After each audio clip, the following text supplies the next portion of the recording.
건강한 부모. 자, 이거 제가 또다시 이제 요번에 정리를 했어요. 제가 이 건강한 부모를 여러 번 설명해 드렸는데, 지금 오늘 이 날짜로 건강한 부모, 제가 생각하는 건강한 부모를 아주 요약해가지고 설거지 하면서 몇 번만 생각하면 다 외울 수 있도록 해놨어요. 낮은 울타리가 말하는 건강한 부모.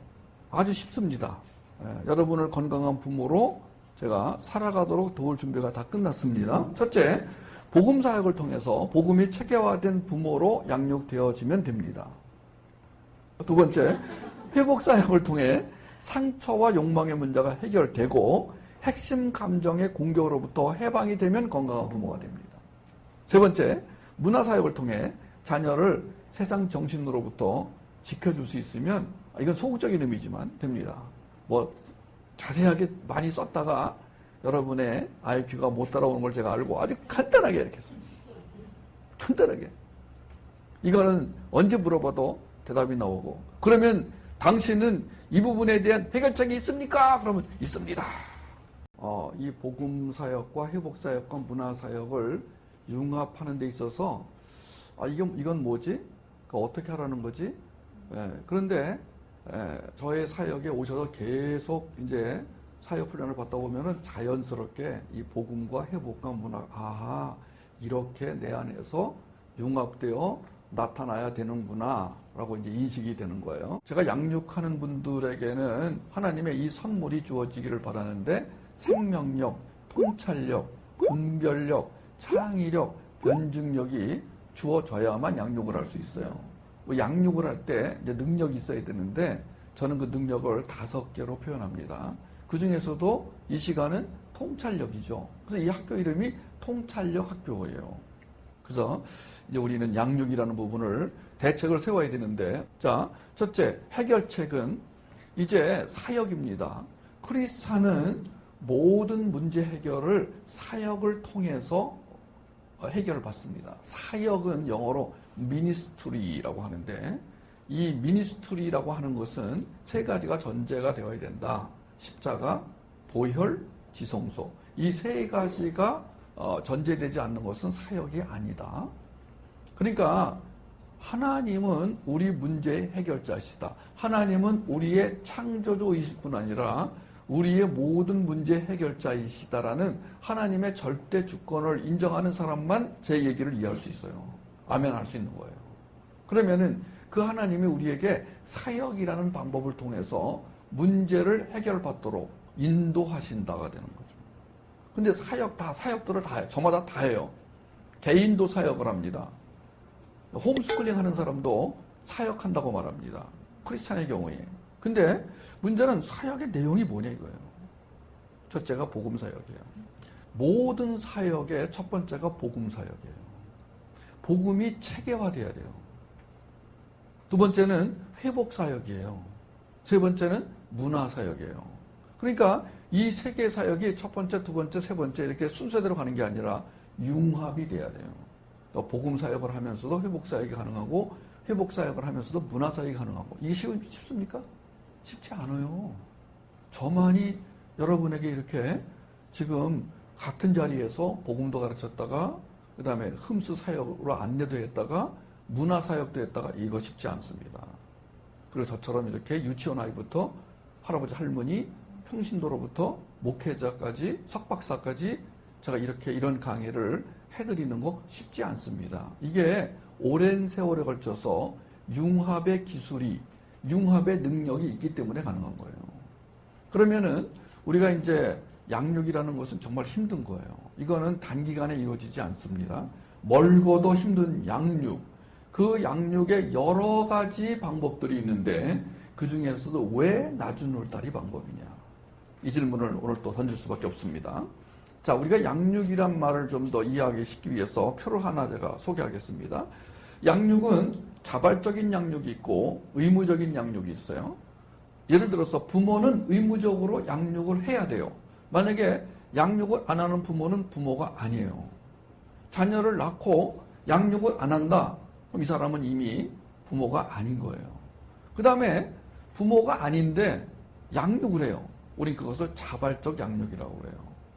영적 리더들은 양육을 할 수밖에 없어요. 양육에 관심을 가지지 않으면 가짜라고 할 수 있어요.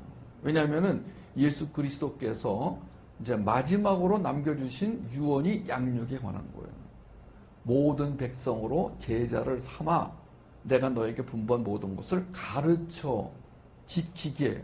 양육의 핵심이거든요. 양육은 질적으로 시간 싸움이에요. 내용 싸움이에요. 강도 얼마나 강하냐? 일관성이에요. 복음사역과 회복사역과 문화사역이 피라미드처럼 하나로 융합되어서 5 지저스 파워로 나타날 때 양육이 잘 되었다 이렇게 말합니다. 그리고 복음사역이 뭐냐라고 하면 이 두 가지를 빼놓으시면 안 돼요. 하나님의 절대 주권 인정, 예수님의 구속사 이해, 그리고 영이 살아야 육이 죽는다. 육이 죽어야 영이 산다. 영이 살아야 영으로 사는 삶이 가능하다. 육이 살면 육에 속한 삶을 사는데 그것은 기독교인으로서는 매우 비참한 삶이다. 그 가능하냐? 예, 가능합니다. 그 다음에 회복사역의 목적은 상한 감정만 해결하는 것이 아니고 우리의 부정적인 성격, 부정적인 틀, 부정적인 패턴이 하나님의 성품, 신의 성품, 거룩한 성품으로 교체되는 것이다. 익스체인지, 교체가 되는 것이다. 디벨롭먼트가 아니라 익스체인지, 교체되는 것이다. 그것이 가능한 것이 회복사역이에요. 문화사역은 자, 세상에는 세상 정신이 있어요. 이 세상 정신이 우리 아이들을 혼미하게 만들어요. 세상 정신에 속한 것은 욕망이에요. 욕망은 짜릿한 것을 좋아하게 만드는 습성이에요. 그래서 아이들이요, 짜릿하지 않으면 재미가 없게 만들어놨어요. 큰일이에요, 지금. 음식도 짜릿한 것이 아니면 먹으려고 하지 않고, 이제 게임도 짜릿한 거 아니면은 안 하려고 해요. 그래서 뭐 돌멩이 갖다 놓고 깨끗발로 뛰어가지고 돌멩이 맞추는 거 같은 건 안 해요, 이제 애들이. 아주 자극적인 거. 그죠? 그 세상 정신에는 또 뭐가 들어있어요? 자, 성공주의가 들어있어요. 1등 해야 살아남는다. 물질주의가 있어요. 돈을 많이 벌어서 여행 가자. 이 세상 정신에 어떻게 속지 않게 하느냐요. 속아 넘어간다니까요. 한참을 낭비하다가 돌아온다니까요. 그 다음에 문화를 복종시켜. 문화는 외면할 대상이 아니에요. 문화는 정죄시할 대상이 아니에요. 우리가 문화를 사탄의 것이라고 정의를 내리면 큰일 납니다. 그 문화를 어떻게 복종시켜 하나님의 진리를 나타내는 도구로 쓰게 할 것이냐. 다시 정리하면, 자, 복음은 하나님이 누구신지 아는 것이에요. 회복은 내가 누구인지 아는 것이고요. 문화는 세상이 어떤지 아는 것이에요. 자, 예수님은 누구신가? 나는 누구한가? 세상은 어떠한가? 이걸 통해서 양육이 이루어지면 결과물이 나타나야 돼요. 결과물이 없으면 양육이 안 된 거예요. 결과물이 뭐냐? 5 Jesus 파워입니다. 양육이나 교육은 반복의 효과라는 게 있습니다. 복음은 하나님의 계시인 복음에 초점을 맞추는 거예요. 하나님의 계시인 복음, 그러면 예수 그리스도죠. 이게 아까 예수는 누구신가와 똑같은 내용이에요. 하나님 앞에 나아가 직면을 해야 돼요. 상담학이나 심리학이나 교육학 같은 것으로는 회복되지 않습니다. 그리고 하나님의 인식을 방해하는 세상 정신을 파악해야 되는데 이게 쉽지가 않아요. 세상 정신이 교묘하게 숨어 있고 세상 정신이 사자같이 오는 것이 아니라 여우와 같이 오기 때문에 이거 파악 쉽지 않습니다. 그리고 체계화된 진리, 상처의 문제 해결, 미디어가 메시지임을 아는 것. 자, 그러면 이것을 이제 종합적으로 그려보겠어요. 자, 지금까지 얘기한 것을 하나의 표로 그리면 이렇게 됩니다. 이 세 사역이 이제 삼각형으로 이어집니다. 그래서 그 안에 이제 양육이 맨 중앙에 자리를 합니다. 그러면은 자, 복음사역은 예수님은 누구신가? 회복사역은 나는 누구인가? 문화사역은 세상은 어떠한가라고 한다면, 자, 화살표가 여기서 이리로 내려갔어요. 이것은 복음으로 회복을 지원하고 지지하고 안내하고 경험하게 해줍니다. 복음사역이 먼저 돼 있어야, 자, 복음사역은 회복사역을 지원합니다. 그러니까 복음이 체계가 안 된 사람은 회복사역을 설명해도 몰라요. 지원을 못 받는 거예요. 복음으로 지원을 못 받는 거예요. 그러니까 복음 사역을 제가 아무리 설명해요. 회복 사역을 설명해도 몰라요. 그러니까 제가 쓴 직면책을 집에 가서 아무리 읽어봐도 복음이 체계화되지 않은 사람은 몰라요. 이것을. 뭐 어떻게 방에 들어가서 뭐 하라는 것밖에 안 들려요. 울라는 것밖에 안 들어요. 많이 울면 되는구나. 이 정도밖에 몰라요. 그 다음에 경험을 못해요. 진정한 회복을 경험을 못해요. 왜? 복음이 체계화되어 있지 않기 때문에. 그 다음에 자 이제 복음으로 문화를, 이쪽 화살표예요. 복음으로 문화를. 그러면 복음이 문화를 설명할 수 있어야 돼요. 아하, 방탄은 이런 것이구나. 알라딘은 이런 것이고, 아하, 내가 지금 하고 있는 게임은 이런 내용이구나가 복음으로 설명이 돼야 돼요. 그 다음에 분석이 돼야 돼요. 이해가 돼야 되고 판단이 돼야 돼요. 이 세상 문화는 이렇게 네 가지 설명, 분석, 이해, 판단이 되어야 돼요. 근데 이 부모가 못해. 이게 뭔지를 모르. 그냥 잘 모르니까 극단화시켜버려. 야, 사탄이야 그거. 그러니까 애가 화가 나는 거예요. 내가 다시는 엄마가 말하는 교회 가나 봐라. 내가. 동성애도 마찬가지예요. 우리가 좀 예민한 문제들이 많이 있는데 그것들을 설명하고 분석하고 이해하고 판단을 못해요. 왜? 복음이 체계화되어 있지 않아요. 교리화까지는 돼 있어요. 체계화가 안 돼 있어요. 개념화가 안 돼 있어요. 그 다음에 회복 사역은 복음을 증거해야 돼요. 이제 회복이 된 사람이 복음을 증거할 수 있어요. 회복이 안 된 사람은요, 전도를 해도 큰 문제를 일으킬 수 있어요. 전도 받은 사람을 상처를 주어서 오히려 더 큰 상처로 교회를 떠나게 할 수도 있고, 자녀에게 성경을 가르친답시고 율법주의로 가르치거나 또는 그 상처와 욕망을 더 심어줘서 오히려 더 큰 화를 일으킬 수 있고, 그 다음에 이 회복이 된 사람만이 복음으로 갈 때 하나님께 영광이 되는 거예요. 회복이 되지 않은 사람은 하나님에게 영광을 돌릴 수가 없어요. 이게 잘 들으세요. 다시 말해서 육에 속한 사람은 하나님께 영광을 돌릴 수가 없어요. 육에 속했다는 그 자체가 영광이 안 되는 거예요. 내가 아무리 뭐 입으로 주님 영광을 올려드립니다, 주님을 찬양합니다 그래도 그건 영광이 될 수가 없어요. 회복이 돼야만. 회복은 우리의 성격이 하나님의 성품으로 바뀐 상태를 말하는 거예요. 그 다음에 풍성한 삶을 경험을 못하고요. 연합은 도저히 안 돼요. 연합이 기독교 복음의 그 핵심이거든요. 연합, union in Christ. 그게 안 돼요. 그 다음에 이제 회복으로 문화를, 회복된 사람은 문화를 절제할 수가 있어요. 여러분의 자녀를 아무리 게임을 절제시키고 만화를 못 읽게 하고 이래도요 안 되는 이유가 뭐냐? 회복이 안 되었기 때문에 그래요. 회복이 안 된 사람은 상처로 말미암아, 상처는 사랑의 결핍이잖아요. 대체물을 반드시 필요로 하게 돼 있거든요. 그 다음에 정복이 안 돼요. 그 다음에 이기지도 못해요. 더군다나 창조까지 간다. 문화를 가지고 하나님의 진리를 나타내기 위해서는 창조력이 필요하거든요. 안 돼요. 교회 오래 다닌 사람일수록 창의력이 하나도 없어요. 굳어있는 화석이고요. 걸어다니는 돌덩이 같아요.